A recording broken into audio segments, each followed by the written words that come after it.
here in Ward 4 and potential future projects, and to all of the staff who are on tonight from the city and from RTA to work after hours to make sure that we're communicating out to our neighbors what's going on. And for all of us who live out here, we know there's a lot of construction happening. There's a lot of development underway and possibly more to come. So really grateful for everyone staying connected and understanding where we're at in the process. And I know that road construction is painful. I have a very odd comparison, but as a mother of four, I often feel like road construction is a lot like childbirth. You know, it's very painful and uncomfortable in the moment, and you wonder if it's ever going to end. And eventually it does. And once the road construction is done, you kind of forget about the pain. So I offer that comparison to you, as awkward as it might be. That is how I feel about road construction. But as you feel yourself being frustrated, I always remind myself this too shall end, and it will be wonderful when we get on the other side of it. So thank you all again for being out here tonight. I just want to do a quick housekeeping as questions come to mind. Please either jot those down until the end of the presentation if you would, or feel free to just drop those in the chat, and our team will either respond to those in the chat or we'll have a little backlog to go through when we get to Q&A. So just wanted to thank you all again for being here. We are recording for anyone who's not able to attend live or wants to go back and listen to a part of the presentation again. So I am going to go off camera and turn it over to staff for the presentation. So with that, friends, I'm going to turn it over to Jim from the Department of Transportation and Mobility. Thank you very much, Councilmember Lee. I appreciate your introduction, and I'm glad to be able to be with everybody this evening. Hopefully the presentation has started to show. I'm going to give you a brief update on a number of projects that are going forward in the region. First, we'll talk about the ongoing construction projects and emerging projects on the east side. We'll talk a little bit about what we're doing with Proposition 411 and the Collector Street program that was approved along with it. And then we'll talk about the Prop 407 projects. And after that, I'll turn it over to my colleagues over at the Regional Transportation Authority. So in terms of, and speaking of the Regional Transportation Authority, most of the projects, the major projects that we're going to be talking about, are funded by the Regional Transportation Authority under their 2006 plan. That was the plan that was adopted 20 years ago almost, and it to date has generated about $1.6 billion worth of funding that has gone into projects already. Many of the projects on the east side already, you may be familiar with. Most of the widening of Houghton Road to date has been done with RTA funds. First thing I'm going to do is talk about the projects that are currently emerging or under construction. The one thing I will point out is we do have a little Scan Me QR code there. Don't worry if I go past it. You know, we will get to see it a couple of times before we're done with the presentation. So I don't want to get people upset because they're trying to get it captured with their phone and I move too fast. You'll get another crack at it. Valencia Road, that's project's been underway now for approaching 2 years. We've had the initial work done on the north side of the roadway, the side that people weren't driving on. We actually did that deliberately, starting on the north side, then moving traffic to it while we reconstruct the south side. We're currently in the process on the south side and continuing the underground infrastructure in advance of paving. The work on the north side of the road is base paving. So we will come back after we pave the south side of the road. We'll put another layer of asphalt, covering up the temporary stripes and putting down new stripes as we move toward the completion of the project. We do have, again, the website for the projects. dtmprojects.tucsonaz.gov. That's the QR code link that you're going to get. You'll see some other QR code links as well, but if you start with this one, you can get to everything. next big project that's upcoming is Houghton Road. I know we hear a lot about Houghton Road. It's painful how long these projects take to develop. Right now, we're now a couple of years into utility relocations. And to put it in context, I know everybody, gets frustrated about the utilities. Prior to opening up uh, Kolb Road through the Davis-Monthan Air Force Base, the only way to get into the east side of Tucson was either Houghton or Alvernon. And that's why so many utilities use that same corridor. It's a backbone. And, it's got certainly Tucson Electric. We've got major water transmission mains, a lot of telecommunications, and Southwest Gas. So we've got an awful lot of utilities in there, and they take time to relocate because they put them in the context of a 2-lane roadway. And now that we're going to 6 lanes, a lot of the things that they put that were out of the way previously, we have to relocate. So that's the big work that's going on right now. I know it causes a lot of traffic hassles. It's regrettable, but unavoidable. We do expect this project to go to construction late this year.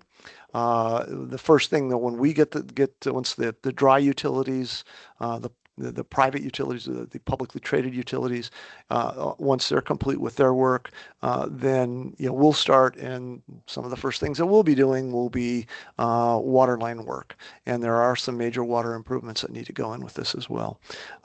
Unfortunately, over old roadways or under old roadways or old utilities, so it's time to upgrade some of these. Before we get going, though, we will have public pre-construction open house. You'll be able to meet who the contractors are that we select, and we have our own dedicated website that will be associated with it, houghtonroad.info.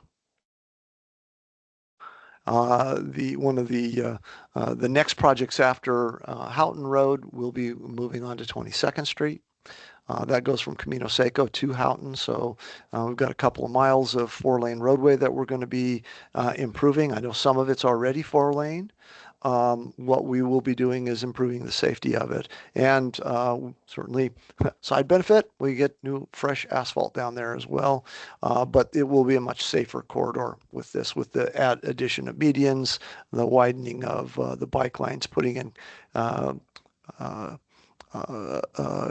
modern roadside appurtenances, so it's going to be a safer roadway. We expect that project to begin in 2027. And again, you got that QR code that you can link into. Harrison Road, I know when the RTA was originally approved back in 2006, one of the big things was we needed an all-weather crossing of Harrison Road. That we're finally getting underway with. This is going to be what we call a progressive design build. We know we're behind schedule on trying to get this thing delivered, so we're going and actually hiring a contracting and engineering team and giving them basically the keys to the bridge. They'll design it and build it. It's one of the most expeditious ways for us to execute this work. We're in the process right now of beginning the negotiations with the contractor. We expect this project to be ready to go to construction early next year. So they'll be in the design phase, get all their permits in place, and then as those permits are in place, they'll be able to begin implementing the work. Now I'm going to move on to Proposition 411. That's the half-cent sales tax that was adopted by the voters of Tucson back in, I think it was May of 2022. We've now been collecting on it a little over 3.5 years. What it does is it's a 10-year period, and our commitment to the voters was to improve every neighborhood street in the city limits. And it will also, as a part of this, set aside about 20% of what we collect in revenues for safety improvements. So that'll help us fund things like pedestrian crossings, specific sidewalk upgrades, new street lighting, and things like that, so that we can, again, improve those roads that, may have been built, many years ago still are adequate for the width and the lanes for what we're doing, but we haven't upgraded uh, the, uh, the safety features to what we expect today on our roadways. In terms of where we are right now, this map is a blow up of Ward 4, where we've done a lot of work already in Ward 4. The areas that we're going to be going to next is the Hearthstone Hills West neighborhood. We have KE&G under contract for that, and we have a number of contractors already working in the basically the area around Lakeside Park. Lake Crest, Lakeside, and Enchanted Vista neighborhoods. We've got the concrete work that we're doing in advance of the resurfacing work that we'll be doing. One of the things that we do whenever we do a project by the Americans with Disabilities Act, and we have to upgrade all of the curb access ramps when we pave. So we do any paving project, we have to go in and do the ramps at the same time. And they're pretty costly, but they're pretty important to people who have disabilities. So we're committed to doing that. But lead off work on a project is usually the concrete work, and then followed by the paving. This is a example of some of the work we've done. This is the Pine Grove and Palm Grove neighborhood. Gives you a comparison of the before and after of what you might see in a neighborhood. If you haven't had your neighborhood improved yet, this is what you might expect when we come in with a new project. Oh, it's going to give it to me again here. Okay. With the 411 neighborhood roads and the approval of that, the city council also approved $15 million a year for 5 years for us to work on collector streets. So it is not funded with the half-cent sales tax. It's outside of that.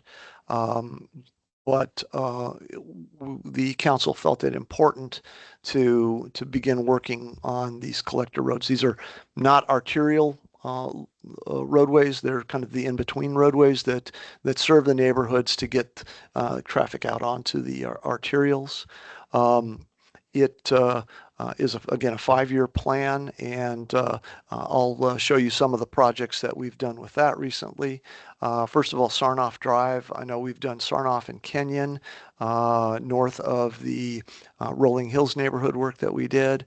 That project is now complete in north of 22nd Street. We also have Sarnoff Road from 22nd Street to Pantano Parkway that we will be constructing or paving next month. So what we do with these oftentimes is we'll blend the collector street work with some of the 411 safety work. So in the case of Sarnoff, we added speed calming measures, did enhanced striping, and added some center curb pedestrian areas. So basically, we're looking at trying to do a holistic upgrade of the roadway, not just the pavement. Although I think the public, oftentimes will call first for the pavement and then want to see the other safety improvements added. This is a map of showing what we've done with Proposition 411 and the Collector Street program just in 2025.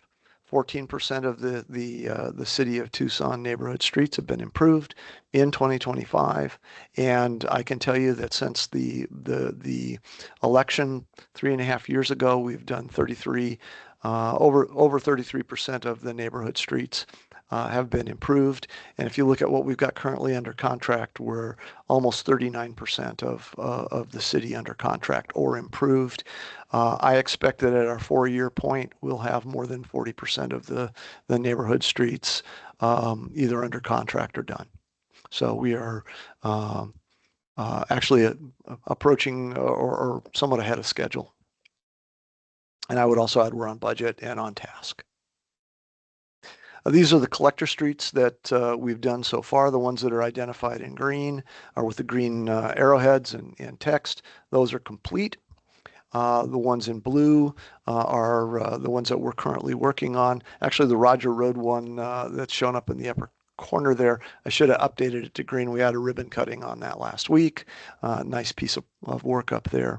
The ones that don't have arrowheads and names to them, those are still ones that are in development. So I know in 29th Street, between Wilmot and Craycroft is one of those that we're committed to doing, but working on the plans. Usually, the reason that we're working on the plans still is because they're going to have lots of additional improvements layered in with it. If it was just the asphalt, we can get it done fast.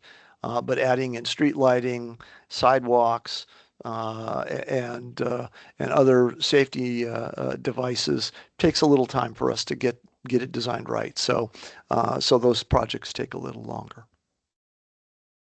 Um, we are almost done with phase one of our Prop 411 campaign. That's, call it, the first third of the city. We're now moving into the second third. And these are the neighborhoods that we'll be doing on the phase two campaign. I know we'll be going into Savano and finishing out the neighborhoods in the Rita Ranch area with this, as well as others in Ward 4. With the 411 approval, actually a little bit before it, there was a bond program called Prop 407. That was approved by voters in 2018. Almost a $250,000 bond or I'm sorry, $225 million bond package. It included streets, bike lanes, sidewalk connections, as well as park amenities. That project or that program is well underway, and you are going to see the Andrews Street Bike Boulevard as one of the main projects. If you're not familiar with where that is, that's basically to the south of 29th Street and runs from basically the Tierra del Sol neighborhood east of Wilmot over to the Julia Keene neighborhood just south of Reed Park. So it again adds to the fabric or the network of bike boulevards, low stress alternatives to riding on the main arterials when you're on a bicycle, and it's part of creating an opportunity for everybody to ride safely. And it also is great for biking and rollerblading, whatever else you want to do on wheels. So anyway, we expect that project to begin in early 26, and we're going to be layering it with neighborhood road improvements. So you'll see work in the San Paulo neighborhood and west. I know we've got a lot of work that we're going to be doing with the neighborhood program as we wind up phase one of the Prop 411 program. So with that, I think that's my last slide. And I would like to go ahead and pass the baton, if you will, to Melanie Lawson at the Regional Transportation Authority, and I will stop sharing and you can start. Okie dokie, thank you.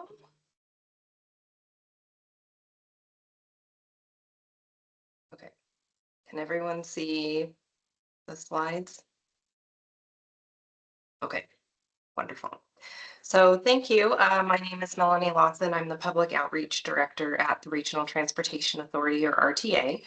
I have an overview of the RTA and how it works in Prop 418 and 419 that will be on the ballot in March. So some background on the Regional Transportation Authority and how it's organized. It is a special taxing district that was established by the state legislature in 2004, and then in 2006 voters approved a 20-year transportation plan and half-cent sales tax. Because you can do the math, that means that's coming to an end. It was a 20-year plan, so in 2026 that funding source will be turned off unless it's reauthorized by voters. That's why it's on the ballot in March. And we are separate from Pima County, even though we cover the entire Pima County region. And because we are a special taxing district, the half-cent sales tax that we're all currently paying is collected no matter where you live in Pima County. And we are governed by a board of directors made up of all of the jurisdictions that you see here on screen, including our 2 tribal partners and then the state transportation board as well. So what has the RTA brought to you over the last 20 years? It's brought a lot of road improvements. It also includes a lot of the transit services beyond the bus. Some people forget about the Sun Van services, paratransit services, dial-a-ride services, and the RTA also includes multi-use paths, bicycle lanes, sidewalks, the hawk crossings or pedestrian crossings that you see here on screen. Everything on screen was brought to you in part by the RTA over the last 20 years. And how RTA Next will work for you for the next 20 years. It can help you get to work on time, keeping reliable commute times throughout the region, help students and teachers reach school safely, and it does improve safety for all users, whether you drive, ride a bike, or walk. And it also provides more and accessible transportation choices. And it does keep those outlying areas connected to essential services. So I talked briefly about Dial-a-Ride or mentioned it, and it helps people who are in Ajo or some of our other outlying communities reach medical appointments or other essential services that they need, whether it's in Tucson or another part of town. So from job centers to medical facilities, the RTA keeps you moving faster, safer, and more affordably. A little bit, excuse me, about the funding of the RTA. So this is a graphic showing the average annual collection. So in 2025, the Regional Transportation Authority, through that half-cent sales tax, brought in $126 million, which is roughly 2/3 of the funding that came into the region for transportation. So the state and federal funding sources combined annually are about $50 million. So it is only about 1/3 compared to the regional transportation money that comes in. The state and federal funding sources are often more restrictive as well and can only be used, for example, sometimes on road improvements, whereas the RTA funding is a more versatile funding source and can be used on sidewalks, the bus system or dial-a-ride system, everything that you saw on the previous screen. And without that funding source, there would be a significant gap. And that funding, again, does stop in June of 2026 unless it is reauthorized by the voters on Prop 419 in March. So there would be about 30 million annually in transit that could be lost, as well as, the other services, roads and other services I mentioned earlier. So why do we need the RTA funding? The state funding source that was on the previous screen, that orange bar, comes from the state HERF fund, which is the gas tax. And that gas tax hasn't increased in over 30 years. So vehicles are also becoming more fuel efficient, which is great for air quality, and it means that we save money at the pump, but it means that there's not that funding source coming in to help fund transportation improvements. Another benefit of the RTA is it's funded through a sales tax as opposed to a property tax, which would fall on just residents or business owners. By having it be a sales tax, everyone who's using the roads is helping to pay for the roads. So with Gem Show coming up or a lot of these other major events throughout the region, we're able to capture some revenue from visitors who are coming in to use the infrastructure. So anyone who makes a purchase in Pima County is helping to contribute to the road system. And the tax is assessed in the 5 major categories that you see here on screen. And it's important to note that grocery and pharmaceutical items are tax exempt. Those are essential services, so those are not taxed. So a way to think about it is if you buy a $2 cup of coffee, you're paying a penny for the road improvements. And it is really important to reiterate that you will continue to pay the same in taxes. So we are currently paying the half-cent sales tax for the RTA and have been paying it since 2006. And that will continue with RTA Next. You will not see a tax rate increase. and that will cover the roadway, transit, bicycle, pedestrian, and safety improvements. That rate will be locked in for the next 20 years, and so it's at no additional cost to you. So the RTA Next plan, a copy of it is available on our website, and I'll have the website name at the end of the presentation here, but it's organized by plan elements. And the first block of elements that you'll see there is the roadway element. And that includes 7 carryover projects from the 2006 RTA that either needed a scope adjustment or a funding adjustment. And so because we have high accountability to voters and can only spend money on projects as they're approved by voters, because there is that scope change or additional funding needed, we need to go back to voters and ask permission, basically. The next element on there, oh, excuse me, within that same roadway element, there's the 7 carryover projects. Below that, there's 31 new roadway projects. And they're new, not in the sense that they're new construction, but that's just to differentiate it from the 2006 RTA. And it is a bit of a misnomer, even though it says it's a roadway project. A lot of the roadway projects are not expansion projects. They're safety improvements, adding bicycle lanes, bus pullouts, pedestrian improvements, or drainage improvements for all-weather access.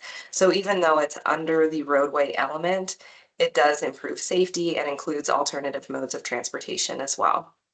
The next element is safety, ADA, and active transportation. So that can be things like you see on screen, the hawk crossings, traffic signal improvements, or other safety improvements throughout the region.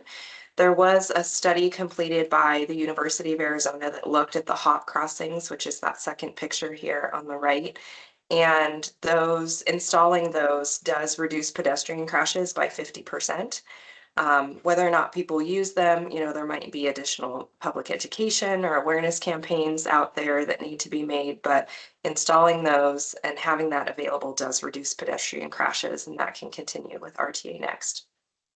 There's also an element for arterial and collector road pavement rehabilitation, which is a mouthful, but that means rebuilding the road curb to curb.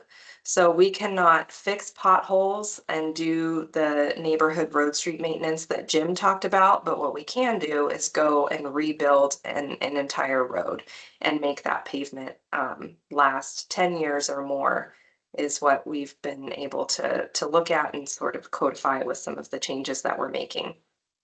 And that will help in the partnership with our local jurisdictions, as Jim talked about the Neighborhood Streets program. By having the RTA to do these major road pavement projects, we're allowing the city to focus their efforts on those neighborhood streets.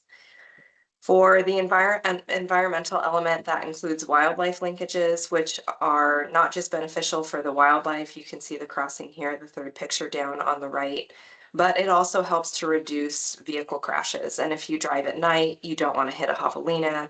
And so it improves safety for drivers and even cyclists. There was an L-tour incident with the javelina. So it improves safety for everybody.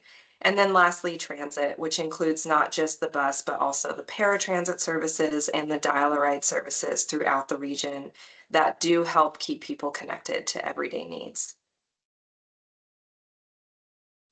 And your feedback does make a difference. The plan was developed over a 6-year period, if not slightly longer, with lots of rounds of public feedback and public surveys and different committees having input into the plan. During our most recent round of public feedback about a year ago, the #1 thing we kept hearing from people was pavement condition or condition of the roads. And the board heard that feedback and added the pavement rehabilitation element to the plan right before it was approved to go to the ballot in August.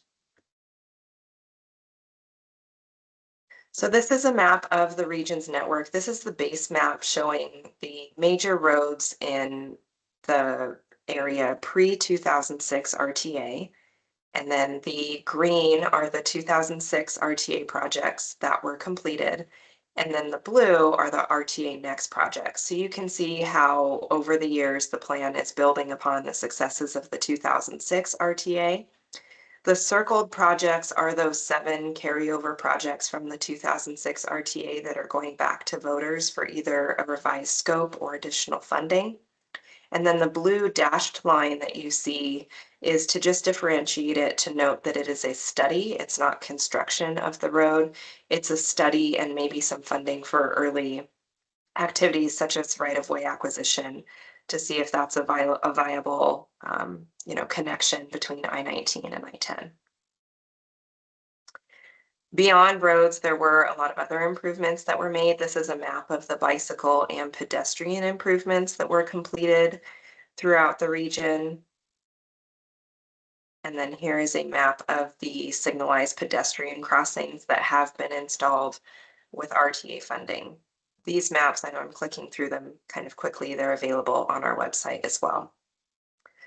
So investing in transportation infrastructure also has an economic benefit or economic return. So from the more than 1,000 RTA plan improvements that were completed over the last 20 years, the RTA was able to directly invest $1.6 billion into the region.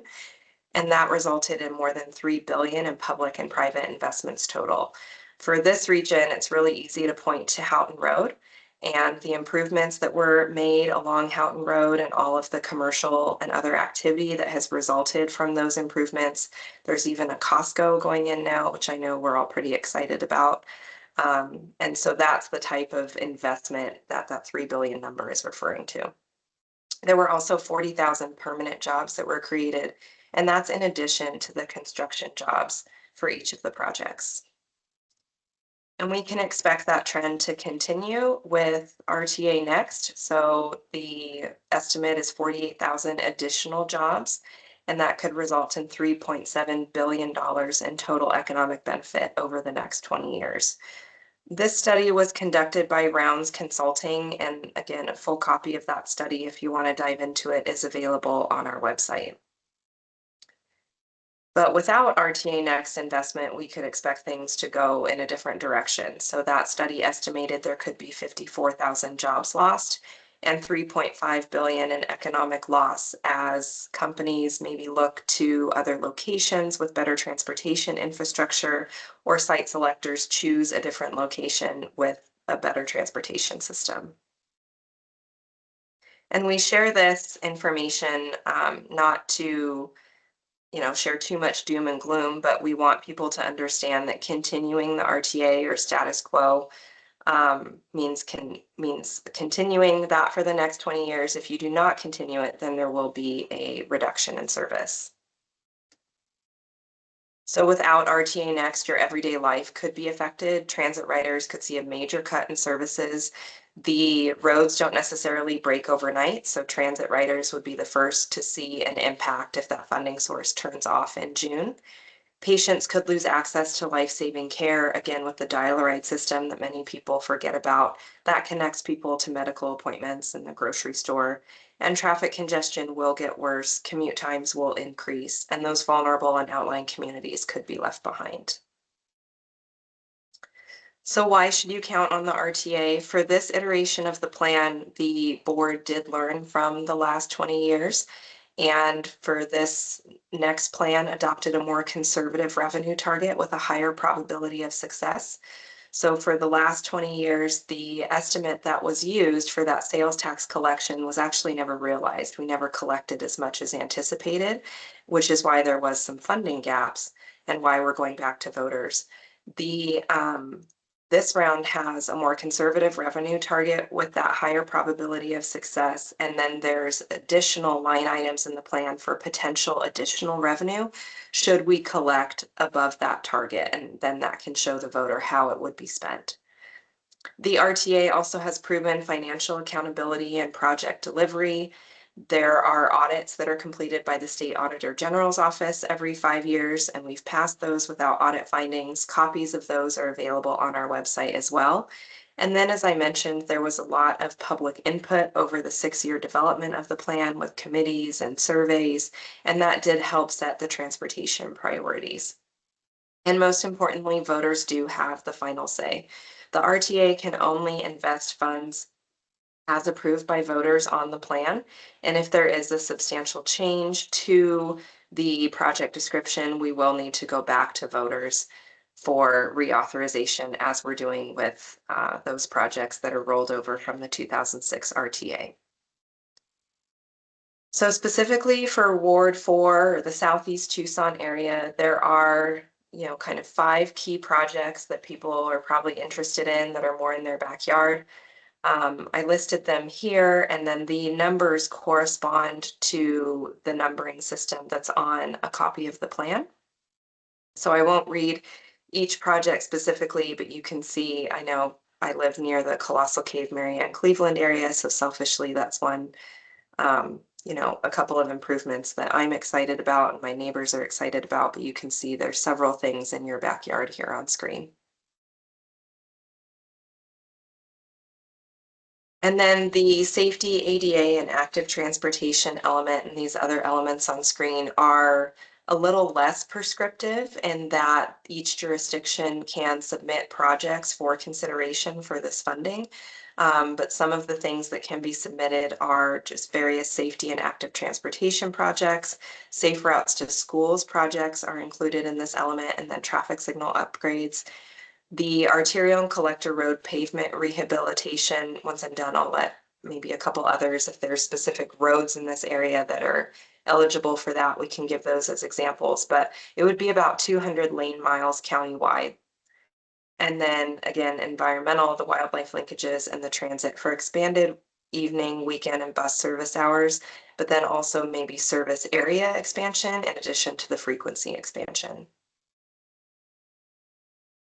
So no matter your destination, where you live or work or how you travel, there should be something for you in the plan that you can see benefits you. And it's truly is a plan for everyone. You can go to rtanext.com or scan this QR code to go directly to copies of the plan online and delve into it more, read some of those project descriptions. And as I mentioned, all of the maps that I showed are available on there as well. So that concludes my presentation. Rick, did I miss anything or do we want to go to Q&A? Nope, you covered it perfectly, hit everything just fine, and gave a full depth overview of everything we've got going on. So perfectly done.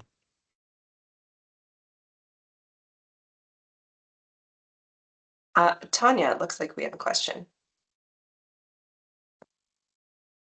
Yeah, I'm specifically interested in a specific street if it's going to be included in the RTA next, and it's an arterial street, so I don't know. I'm not sure if they've already been determined or they to be determined. Can I can name the street, but it's Pantano Road between Golf Links Road and 22nd. Not Pantano Parkway, Pantano Road between Golf Links and 22nd. It's just a big giant pothole from beginning to end. Yeah, Jim, do you want to share on You that bet. one? Happy to, actually, well aware of Pantano Road. I know we did resurfacing on the streets around it. We weren't able to do it because it was an arterial as opposed to a local road.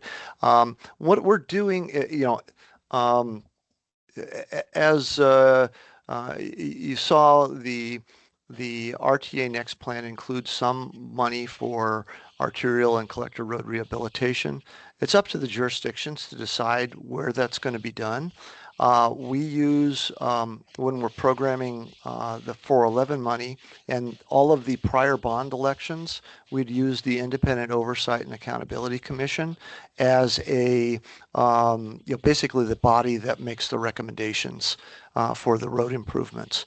We have, in anticipation of the approval, should this be approved, we've begun the conversation with the IOAC about what roads we would like them to consider approving if this goes forward. I will share screen of what I presented to the IOAC on the 20th of January.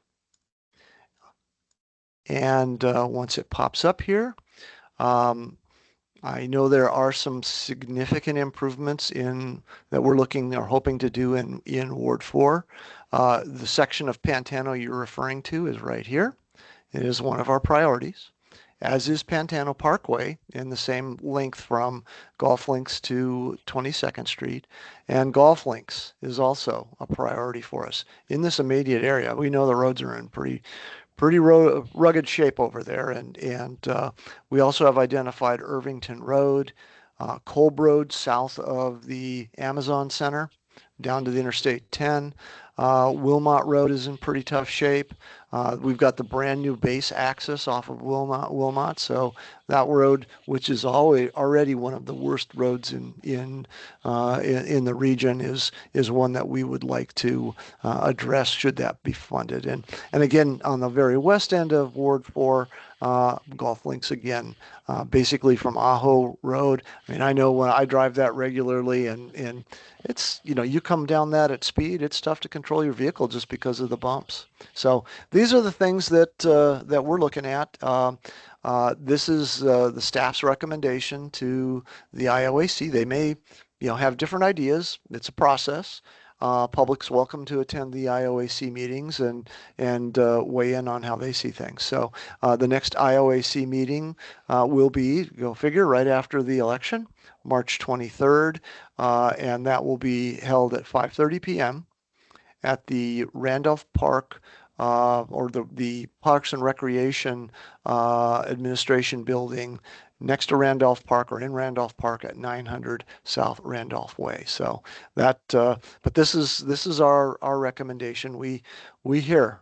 And our teams are I've asked my teams to prepare for doing a pothole campaign because we know it's rough out there right now with rain, following rain or potholes. So we've got to get after it. Okay, so you are recommending it, and it's up to the IO whatever to make the final determination. And if we want to give input, we need to go to that meeting. You're welcome to come to that. You're welcome to come with that. This is our recommendation. They've already seen it. I'd like to have an action item in March. Should the vote be approved, I'd like to move forward with getting these roads started. Okay, thank you. Mm-hmm.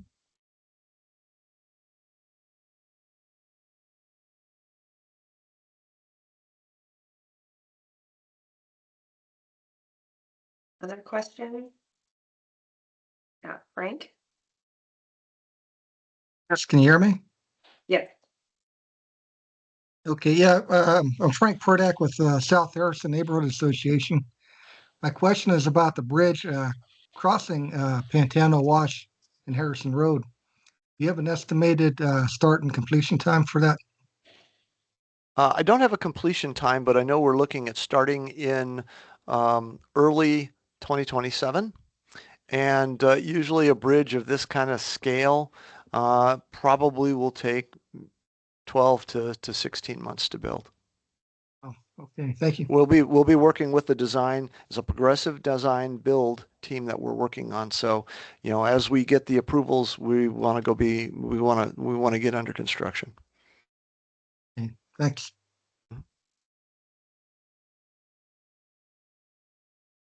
All right. Nikki and Chris?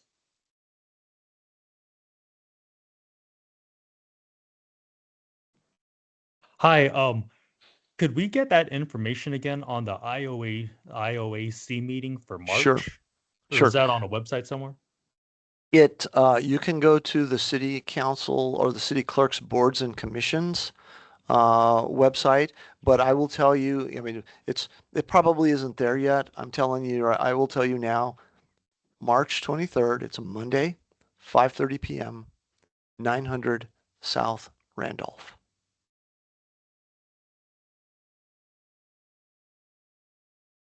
All right, thank you. Mm-hmm. Okay, George?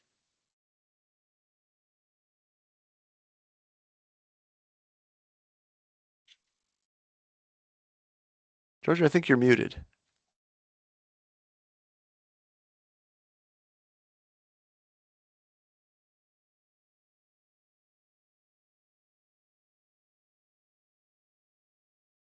George, unfortunately, we're not able to hear you. Yeah. If it's an option, maybe you can type your question into the chat and then we can answer it that way.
While we're waiting for that question to maybe come through, are there any other questions from folks in the audience, the virtual audience?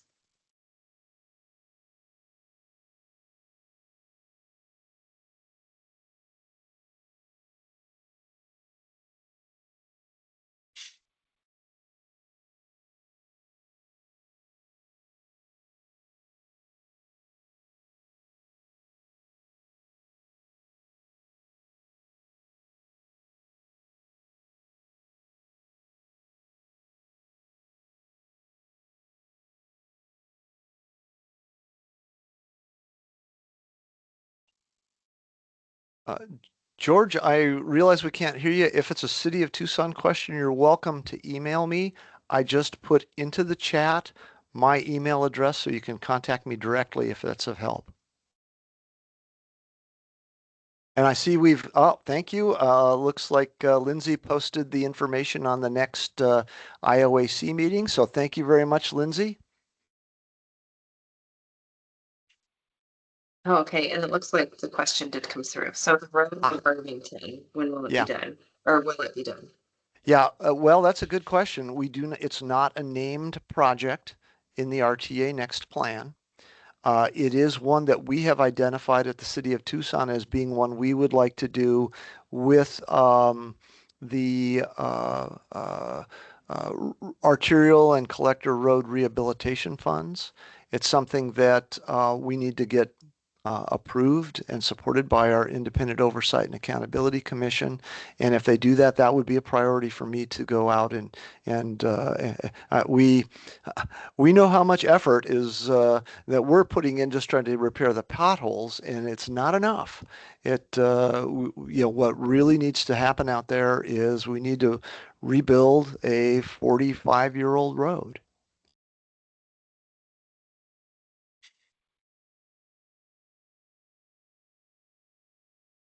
And then for any other questions out there, I also dropped in, you can email info@rtanext.com if it's something RTA related, or if you email us about something for the city or the city about something for RTA, we do talk to each other, so we'll get it to the right spot and get it answered. We talk a lot. Got a spot saved for you if you want it. All right, it seems like there's no other questions out there that I see. Teresa, anything else from your end? I don't think so. Can you just remind folks, I'm trying to pull the date up. There's another meeting to go over the RTA projects.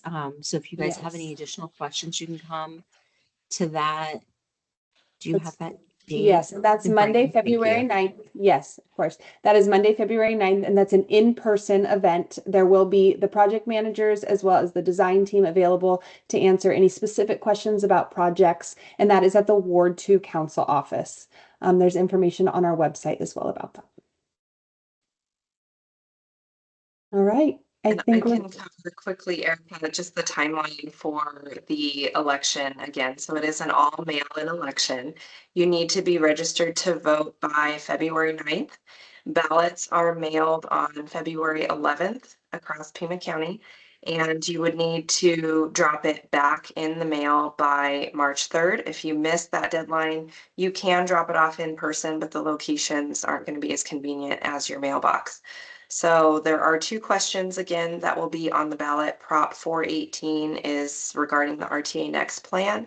And then 419 is that continuation of the tax rate to fund the next 20 years of the plan. So thank you. Thanks for that, Melanie. Well, thank you everyone for joining us this evening. Always reach out if there's any additional questions or attend our next open house. Thank you all. Have a good evening, everybody. Thank you. Thank you. Appreciate it. Thanks, guys. We appreciate all your presentations.